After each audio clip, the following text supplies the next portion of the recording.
Season 3 of Invincible wrapped up last night. I want to talk about the season. I want to talk about my thoughts, how I felt about it. But before we get into everything, what's good, guys? It's Demi M7. Thank you so much for clicking on this video. Hit that like button, hit that subscribe button, and you're going to have a great week. I know it. I'm just going to say this outright. There will be spoilers in this review. So listen, if you don't want to be spoiled, if you haven't seen the finale yet, watch the show, watch the finale, come back here, and then we can talk about it. Now that we got that out of the way, let's talk about Invincible. The first thing that I want to mention is just the fact that the biggest talking point about season 3 of Invincible was the animation quality. Everyone's had something to say about it. And I'll be completely honest with you. Look, when it comes from like the first season to the second season, then to the third, it does become apparent that the animation quality gets a little bit worse with every single season. The biggest example of this was the episode where the Declaration of Independence was being stolen by those twins. They were running down those stairs to the museum, and it just looked like a really choppy mess where they weren't really moving. It's stuff like that throughout the season that you'll notice and think, damn, like, couldn't they have just made this a little bit better? But the honest to God truth is, at least for me, is that the complaints towards the animation quality in Invincible Season 3 is kind of like that meme of Little Caesars. You know what I'm talking about. It's like Little Caesars is really good when you don't have someone in your ear telling you it's bad. I kind of think of the same way when it comes to the animation for Season 3.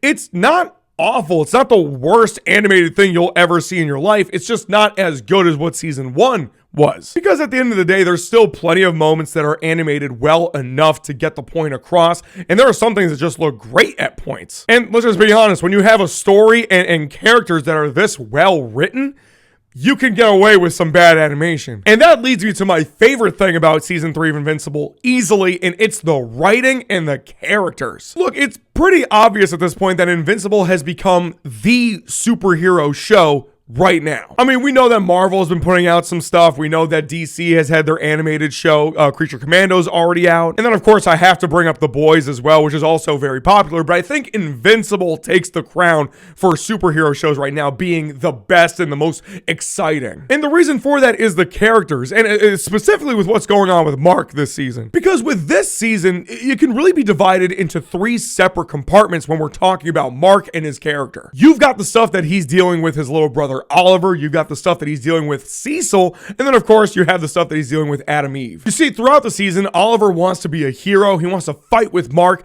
but he doesn't have that mindset of, hey, maybe hold back a little bit when it comes to the bad guys, maybe try to hold yourself from actually killing them. Because to Oliver, in his head, the issue would be eliminated completely if he just killed the bad guys instead of just, making them go to jail or something. For Mark, that's a big moral dilemma because he doesn't believe in that. He doesn't want to be like a Viltruin. He doesn't want to be like what his idea of his dad was from season 1. So throughout the season, you see him dealing with that problem, with that dilemma with his younger brother, who ultimately just wants to do good. He wants to do good by his older brother Invincible. And when that dilemma finally reaches a head with the Mauler twins, I mean, damn, that hit hard. And then, of course, we get to Mark's issues with Cecil, with how Cecil sees and views the world and how he wants to protect it. We even get a very good episode seeing Cecil's past, how he got to the position that he's in at the Pentagon, and why he decides to go about his business the way that he goes about it. And the show does a really good job at not really painting the situation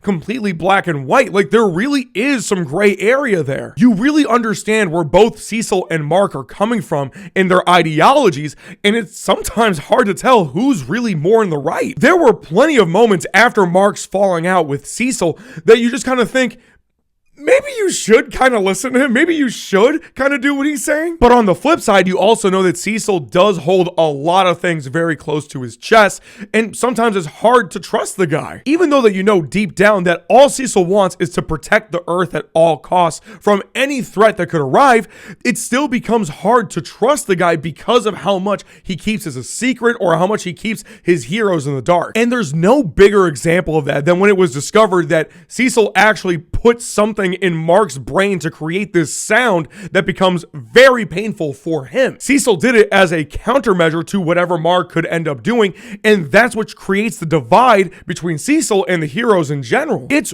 really great stuff. It's really captivating. And then, of course, everyone was happy that Mark and Adam Eve finally get together, and they have some great stuff going on here. They're doing their cutesy little relationship stuff. They're doing their hero stuff where they're fighting together. And then, of course, you got all the cool Adam Eve power stuff. It's just really sweet. I love their relationship. I love them. They're awesome. We also get to see more of Mark's mom and how she's kind of handling the situation of Invincible being who he is, but also having Oliver want to get into that space as well. Only problem is he's much younger with his powers than Mark was when he first got his. The show does an excellent job of continuing to utilize the power of family between a mother and her children, and of course, you know, with the family dynamics going on, with knowing that somewhere out there that we're gonna see Omni-Man again. Speaking of Omni-Man, that episode with him and Alan in that sort of facility was great. I do kind of wish we got to see a little bit more of them, you know, during that time, or even something a little bit after they end up getting out of there. But for what it is, I'll take it. Now, it would be crazy for me to not talk about Angstrom Levy and the inevitable war of different marks that we end up getting. Even though the guy's entire gripe with Invincible is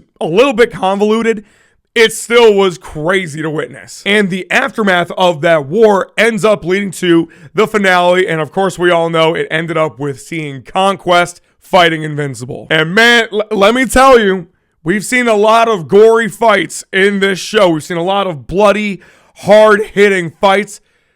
This one takes the cake. Conquest is menacing. He is ruthless. He just has no moral obligation whatsoever to anything besides the entertainment or the love for fighting and blood. It's crazy. The finale was just great altogether, not just because of the Conquest stuff, but because of the aftermath of the war with all those marks from earlier. Like, of course, with the death of Rexplode, which I thought was sick. It's kind of crazy how initially Rexplode was the most annoying character in the entire show, but he ends up being one of the coolest at this season. We get the entire funeral scene. You get Adam Eve up there. She's finding it hard to even say anything about Rex given their history, and you understand that. And like I said earlier, the finale does wrap up everything in a really nice way that it makes you anticipate season 4 even more. There's a reason why Invincible is such a beloved show right now. It's so good at combining great action, great writing, even with some subpar animation. The main protagonist, Mark, Invincible,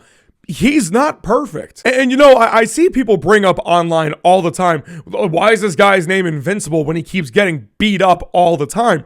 And I think people are missing the point. Because Mark, no matter how much he gets beaten down, he always gets back up. He keeps trying. He keeps fighting. He doesn't give up. So yeah, maybe his body isn't invincible, but his spirit absolutely is. I also have to talk about the Powerplex episode because I can't stand Powerplex as a character. I mean, I understand why he's mad at Invincible, or at least I understood initially why he was mad at Invincible. But then when he ends up fighting the dude and ends up killing his own wife and daughter, that was him who killed them, not Invincible. It's just annoying to me that the guy can't recognize that he's so blinded by his hate and just anger towards Invincible that he can't realize, holy crap, I'm the reason that my kids and my wife are dead. And speaking of Powerplex, I do kind of want to bring up one last thing about Invincible Season 3, but it kind of is more of a thing with animation as a whole. I haven't talked about the voice acting performances in the show at all